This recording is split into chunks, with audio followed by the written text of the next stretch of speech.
Bismillahirrahmanirrahim. Alhamdulillah, alhamdulillah hamdan wa syukurillah wala haula wala quwata illa billah ma ba'd. Ya para channel YouTubers, para viewers, para alumni, para pendukung pesupport yang selalu mengangkat dan membantu channel Pusat Kebatinan agar terus berkibar. Alhamdulillah, malam takbir ini saya ingin mengucapkan minal aidin wal faizin, mohon maaf lahir dan batin. Di malam takbiran ini sekarang saya tepat bikin video ini pukul 1 lewat. Tadi saya sampai sini sekitar pukul 10 lewat bersama jamaah-jamaah para praktisi yang sekarang udah pada pulang. Kami sekarang tinggal bertiga. Di sini ada Ki Ageng dan ada praktisi saya, termasuk murid saya dan anak saya, Rifki, yang menjadi kameramennya. Sekarang saya ada di makam keramat Pulau Cangkir, tepatnya di makam Eyang Jagat Lautan. Teman-teman, di malam takbir ini, Ki Praja ingin memberikan cerita tentang makam Pangeran Jagat Lautan ini. Insya Allah Eyang berkenan untuk saya menceritakan dari ahli warisnya, yaitu Ki Sukma, yang menjaga, yang menjadi panutan, yang mewarisi dari orang tuanya Ki Suhardi. Kalau nggak salah, mudah-mudahan benar namanya Ki Suhardi. Dan saya bercakap-cakap dengan anaknya Ki Sukma. Mungkin bagi teman-teman yang sudah tahu, saya ingin menceritakan ya, biar ada cerita dalam channel ini ya, nggak, tentang riwayat keramat Eyang Jagat Lautan, bagaimana asal muasalnya, sabab musababnya. Ini pun cerita dari ahli warisnya Ki Sukma, yaitu anaknya Ki Suhardi, yang berasal dari Indramayu. Konon katanya Ki Suhardi ini berasal dari Indramayu, mendapatkan wangsit atau ilham atau hidayah, petunjuk maunah. Dia tirakat jalan kaki dari Indramayu menuju Tangerang. Lalu dia mentok di Sepatan. Kita ngobrol santai ya. Di Sepatan beliau bertemulah dengan kekasih, kekasih. Lalu beliau menikah dan mendapatkan seorang anak, yaitu Ki Sukma.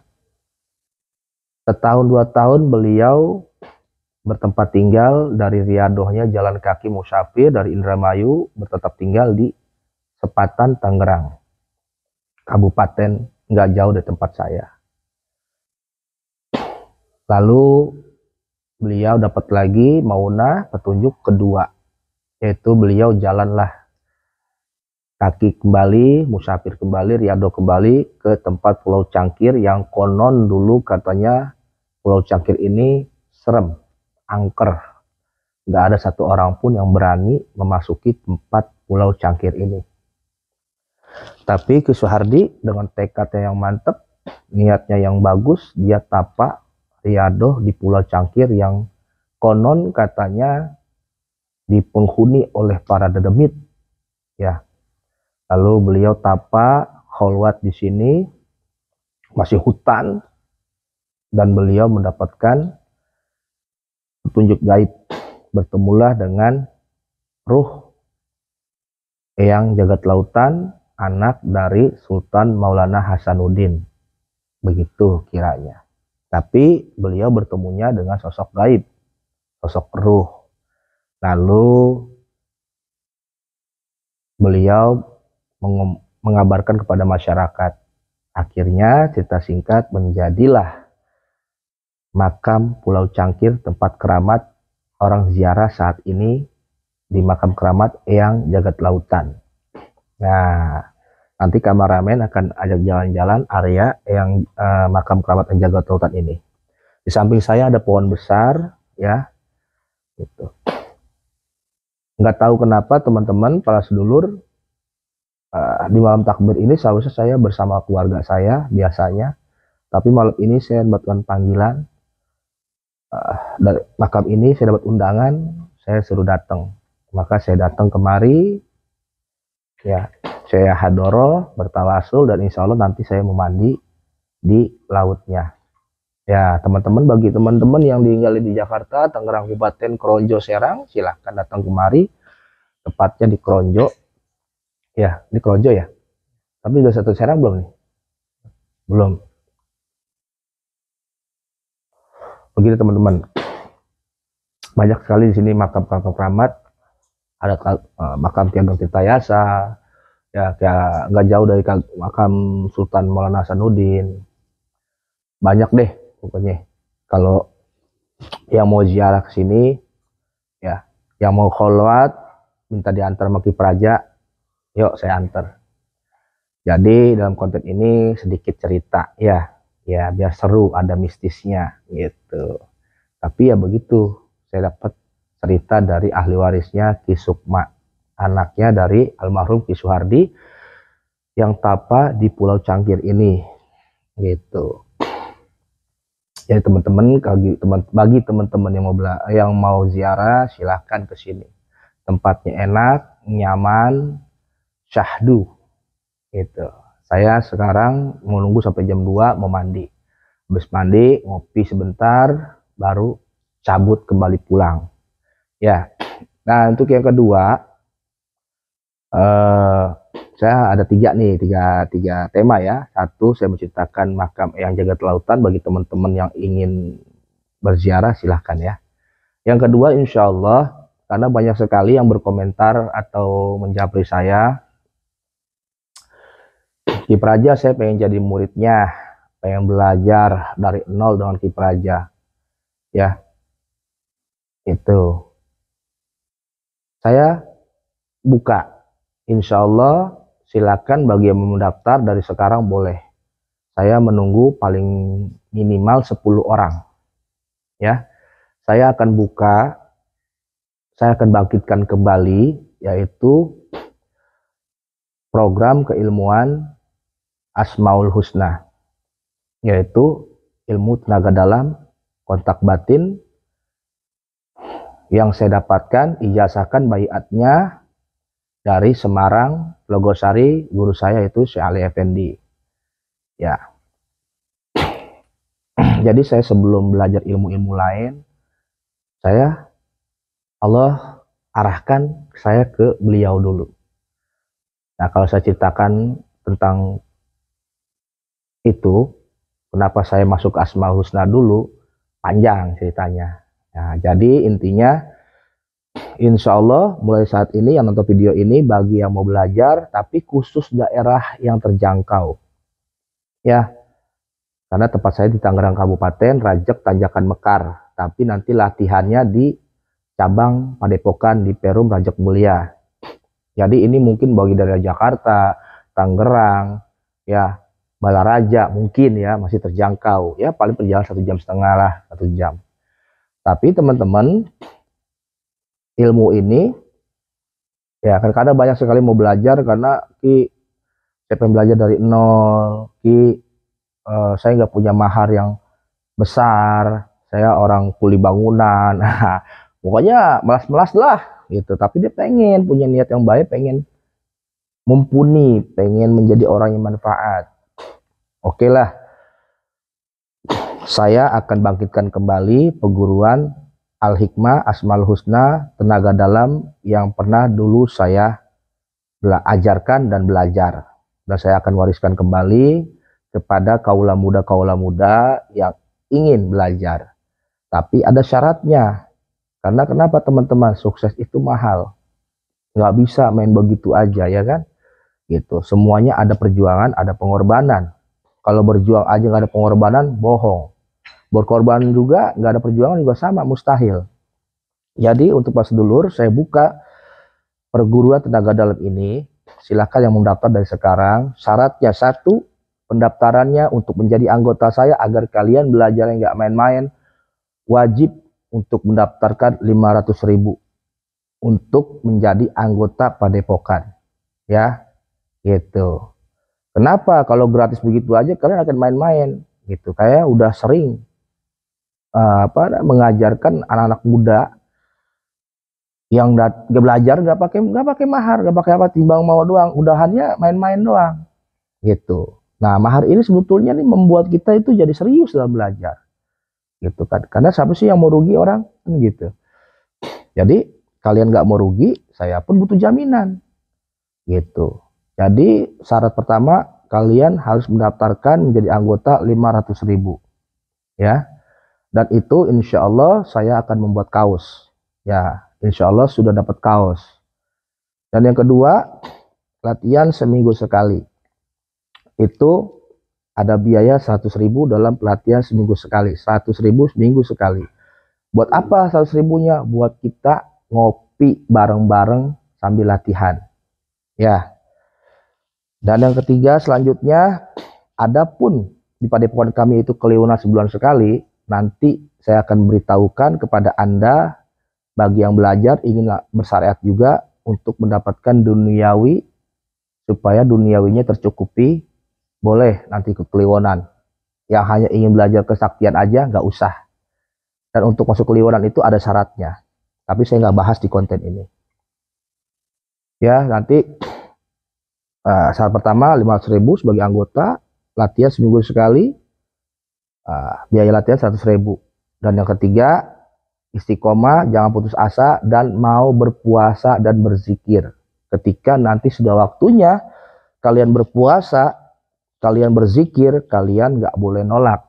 Karena ilmu hikmah, ilmu Asmaul Husna itu, kalau nggak sejalan dengan sirnya, ruhnya, dengan kolbunya, dengan perbuatannya, maka ilmu hikmah itu, ilmu Asmaul Husna itu tong kosong, nggak akan jalan. Beda dengan ilmu-ilmu kejawen. Ya, kalau ilmu kejawen hanya tinggal tirakat, ritual, jadi. Tapi kalau ilmu hikmah, ilmu Asmaul Husna, ilmu tenaga dalam itu harus dibimbing. Ada pembimbing, ada pembina, ada wejangan, dan ada isyarah, ada lelaku ilmu yang harus dijalankan, yaitu sholat, zikir, dan adab. Itu harus diutamakan soal adab, disiplin, dan tanggung jawab. Waktu nggak boleh telat, tanggung jawab pada diri sendiri dan padepokannya. Ya, terus selanjutnya beradab kepada guru dan sesamanya. Ya, sampai gitu aja ya. Jadi yang mau daftar silakan mulai sekarang, 500.000. Kapan mulainya? Nanti saya kabarin melalui Japri WA atau melalui konten ini. Nah, saya akan buat konten lagi maksudnya. Dan yang ketiga, yang terakhir adalah banyak yang bilang ini masalah soal minta kepada saya itu buka mata batin.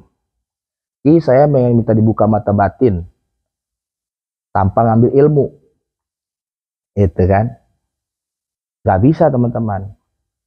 Kalau kalian mau dibuka mata batin tanpa belajar, tanpa ada ilmunya, tanpa ada yang bimbing, itu mustahil. Nggak semudah itu, nggak membalikan telapak tangan ngebuka mata batin. Kalau kalian terperdaya, tersugesti oleh konten-konten YouTube lain, itu bisa dikatakan satu settingan, kedua sugesti. Karena originalnya mata batin terbuka permanen itu kudu belajar. Belajar kudu punya ilmu kudu punya guru. Kalau tiga ini nggak memenuhi syarat, jangan harap mata batin kalian itu terbuka. Jadi kalau ada orang, saya buka mata batin, harus sekian, tanpa ada amalan, tanpa harus mengamalkan amalan-amalan, itu bohong, jangan dipercaya. Mendingan nggak usah, ya, mendingan tidur aja, gitu. Jadi begitu, karena ada nih, saya mau buka mata batin, bos ngambil ilmu, gitu kan? Ya iyalah, karena buka mata batin itu kudu dengan ilmu, gitu. Kalau cuman saya bacain terus buka mata batinnya gitu, itu bisa jadi dua perkara. Satu, settingan YouTube, ya. Kedua, itu sugesti. Dan walaupun benar, itu nggak permanen, gitu. Hanya di situ doang mata batin ente kebuka, kesononya nggak akan kebuka. Kecuali ente kholwat, betapa, riadoh sendiri. Nah, baru mungkin bisa. Itu pun mesti ada yang membimbing. Kalau enggak ya iblis yang masuk. Gitu. Jadi semuanya itu mesti ada gurunya, mesti pas ilmunya, mesti pas momennya. Ya, biar paham nih, gitu kan. Karena saya nih bikin YouTube ini semuanya praktisi, real. Masih dibilang, ada yang bilang settingan, ada yang bilang saya bohong, ada yang bilang saya penipu, ya kan. Padahal saya real ini, nggak seperti konten-konten praktisi spiritual yang lain, yang gerbek dukun, ya kan, yang dibegal, yang kontak begitu, aduh, ya kan. Kalian malah demen yang begitu, gitu kan. Saya real pada apa adanya, karena saya ingin membangun para pemuda yang ingin manfaat. Nah, terjadinya kalian gagal dalam belajar ilmu itu karena kalian terlalu terburu-buru, tergesa-gesa dan trauma. Orang yang terburu-buru hasilnya akan kecewa. Orang yang trauma akan selalu mengenang hal-hal yang buruk. Akhirnya timbulnya bukannya yakin, tapi coba-coba. Kalau sesuatu dilakukan dengan coba-coba, jangan harap bisa berhasil. Begitu teman-teman, sedikit wejangan ya. Karena walaupun berhasil, ada beberapa murid saya yang murtad, ya kan. Walaupun berhasil, yakin nggak akan lama, nggak akan tentrem hidupnya. Iya, nggak akan tentrem. Ilmu kalau nggak dibarengi dengan barokah, percaya nggak ada hasil. Gitu. Jadi ilmu itu nggak usah banyak-banyak, sedikit tapi mantep. Jadi buah. Jadi nikmat, jadi harta, jadi cinta. Itu ilmu. Sehat jasmani, sehat rohani. Gitu. Jadi kan banyak sekali ini orang-orang yang kecewa. Saya udah belajar gendam ke sono, ya kan. Tapi nggak bisa. Ya kan. Jangankan kalian belajar ke sono, belajar sama saya aja. Ada yang masih bingung, gitu kan. Nah, bingung boleh. Ya kan, bego boleh, bodoh boleh, obatnya belajar. Yang nggak boleh itu dangkal hati, itu nggak boleh, ya. Apalagi sombong, ria, itu pun nggak boleh. Apalagi pengen langsung seperti gurunya, itu mustahil. Ya, semua itu ilmu itu sakmina wa atona, dengerin, taatin, selebihnya serahin sama Allah. Tinggal waktu yang menjawab. Nggak butuh lama kok. Kalau emang kalian bagus hatinya, mantep niatnya, 3 bulan kalian jadi terbuka mata batin, gitu kan. Ngerti metafisika keilmuan spiritual, ngerti cara kerja ilmu yang sudah dimiliki. 3 bulan nggak perlu lama, nggak perlu lama. Adapun praktisi-praktisi ganti guru, bukan gurunya. Saya nggak menyalahkan gurunya, tapi ada juga kesalahan pada guru. Tapi saya menyalahkan muridnya. Itu yang salahkan saya masuk muridnya, praktisinya yang terlalu ingin cepat bisa, bim salabim abrakadabra, ya kan. Percaya kalau itu kalian masih tanamkan mimpi. Kedua, jangan kikir, jangan pelit, bahagiain guru. Ya, yang ketiga, prasangka baik. Ini masih belajar, udah jelek sama gurunya, ya nggak bakal bisa, sampai budek, sampai rambut jadi putih, nggak bakal bisa. Ya kan, walaupun kalian bisa berkreasi di konten YouTube, ada viewers, ada ini, tetap kalian akan merasa tuh kalian membohongi diri kalian sendiri karena kalian sudah membohongi orang lain. Gitu ya. Jadi sedikit seperti itu aja. Ada kan nih praktisi saya yang bikin konten, wah narik pusaka ini pusaka itu, aduh saya sedih ngeliatnya gitu kan. Dia mungkin wah seneng ya kan, dapat like, dapat subscribe begitu, nggak ada artinya itu mah cuma di dunia, nggak ada artinya. Kita yang penting berusaha untuk apa adanya, jujur, gitu. Itu baru kesatria. Ya kan, saya yang real aja, yang berusaha untuk jujur masih dianggap bohong, ya kan. Padahal padepokan saya jelas, program ilmu saya jelas, sanad saya jelas, ya kan. Tidak ada penipuan, tidak ada kesesatan, yang saya lakukan semuanya jelas, ya kan. Masih ada orang yang persangka tidak baik, sudah nggak apa-apa, itu sudah hukum alam. Ada yang suka, ada yang nggak suka, itu udah biasa. Yang penting bagi kalian yang masih di channel Pusat Kebatinan, yang masih ingin terus belajar dan persangka baik dengan saya, jangan menyerah, jangan putus asa, nggak tahu nanya, nggak paham datang, gitu ya. Gitu. Jadi dalam konten ini saya cukup panjang ya, 3 tuh. Saya kasih tema, 1 saya menceritakan sejarah konon makam keramat Pulau Cangkir, yaitu Eyang Jagat Lautan atau Sunan Pangeran Jagat Lautan, dan saya membukakan pintu untuk belajar, tapi ada syaratnya. Dan yang ketiga saya menjawab dari praktisi-praktisi ya yang banyak mengeluh, yang kecewa dengan guru-gurunya, yang masih bingung dengan belajar sama saya sama orang lain, ya kan? Timbang saya yang ribet sendiri karena kalian pernah kecewa sama orang lain, saya yang ribet ngurusinnya. Iya, mendingan orang kita ngajarin, mending anak baru gede belum pernah belajar tuh gampang ngajarinnya. Kalau orang udah pernah belajar sono, belajar sini, belajar sono, kecewa sini, kecewa sono, ketemu saya nih, saya timbang pegel ngurusinnya. Iya, gitu. Tapi nggak apa-apa, sudah konsekuensi saya sebagai seorang guru wajib berusaha semaksimal mungkin mengarahkan yang terbaik untuk praktisinya. Begitu aja, semoga manfaat. Salam Idul Fitri, minal aidin wal faizin. Mohon maaf lahir dan batin kalau saya dan keluarga saya ada salah, ada sikap yang tidak bagus, kata dan perilaku saya tidak bagus kepada sedulur-sedulur semua yang ada channel Pusat Kebatinan, mohon dimaafkan. Ya, gitu. Bagi yang suka dengan channel Pusat Kebatinan, bertahan di subscribe-nya dan terus bantu like dan share sebanyak mungkin. Oke? Gitu. Bagi yang sudah tidak percaya dan jelek hati sama saya, sold